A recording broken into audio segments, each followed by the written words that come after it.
The Yowie in Australia is actually, I believe, two forms. We have a normal size Homo erectus, which of course is basically the same size as an average modern human, and then we have a creature that's much taller, sometimes up to 3 metres.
During June, July 2001, Heather and I flew over to New Zealand on yet another expedition in search of evidence of living scrub moors.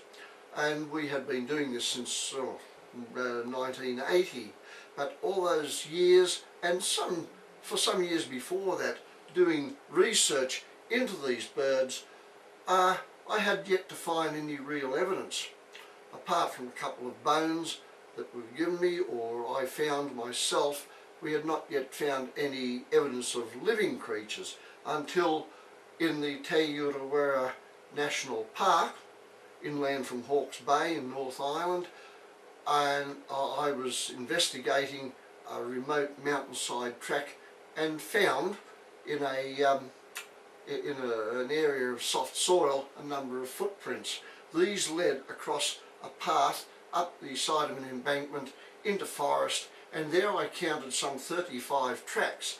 We estimate there are about a dozen creatures involved in this, and the footprints which I have here are a small male. He never grew any bigger than 90 centimetres in height. We prepared casts of a number of the tracks, and after some comparative research, we came to the conclusion what we had were the fresh footprints, only a few hours old in some cases, of an apparent small scrub mower, that is Euryapteryx didiformis. And we've believed since then that there is a small colony of these birds still inhabiting a gully below the location of where these tracks were found. Well, we went back again just recently during March-April 2008. We would have been back much sooner than that, but of course it's a question of raising money for such expeditions. And finally we got back there and I found the location where they had apparently been moving up from this gully, crossing the track and into the other patch of forest for some time before we'd ever discovered them. All overgrown, it hadn't been used for a long while, so I thought they've abandoned that migratory track and probably moved on elsewhere. So for some reason I walked another 100 yards up the track and I found another definite animal pathway going down into the forest. and of course this could have been put down to anything except on the opposite side, that is the western side of the track, on this mountainside, I found scuff marks in a very wide area of open ground, and it was obvious that large birds were scratching around, and I found tracks which I realised were probably a few days old, a bit weathered, but some were embedded in the soil in places, and the further back I looked I found there were better conditions, and that is where I found that they were very large tracks. They were not of the small scrub mower, they were something much bigger, and I now believe these to be the joint mower Dinornis giganteus, which has been extinct officially some 600 years, and therefore Heather and I are now the first people to ever find tracks of the supposed extinct giant scrub mower. The first set of large tracks found have turned out to be the male, and he'd come out on just to the, you could say, to the left of the female tracks. Now there were two sets of female tracks which I'll show you in a moment. The first set of tracks found came out of forest to the western side of the clearing and moved down on the edge of the foliage onto the mountainside path, and I found among these two or three that were worth casting, and I didn't have all that much plaster, and so I concentrated on the best one and just made moulds of the others for later use. But we can see here a track which is about 38 centimetres in length from the tip of the mid-toe to the back of the pad, and about 46 centimetres across the outstretched outer toes.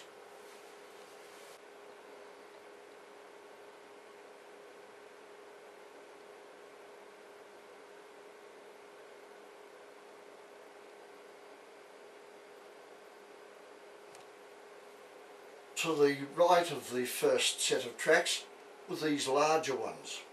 This is the first of two sets, and I made a cast of this one, and then I found that there were some better examples to the right of it, and I realised then there were three birds involved rather than two, and in fact this bird actually has a slight deformity in that the toe on this side is slightly shorter than the other one. So it's you know, an animal birth deformity. So having made that cast, I started to prepare casts of others, and this is the best result. It's heavy, but this is an example of the second set of larger mower tracks. Now it's obvious that since the female mowers are bigger than the males, which means sexual dimorphism in reverse, that this is a second individual. So there were three mowers involved. The first set of tracks are those of a male.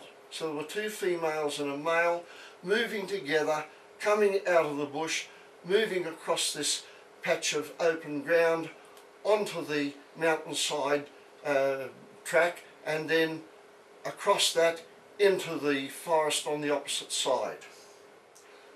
This cast measures 51 centimetres from the rear of the pad to the tip of the centre toe, and is some 46 centimetres across the outstretched outer toes.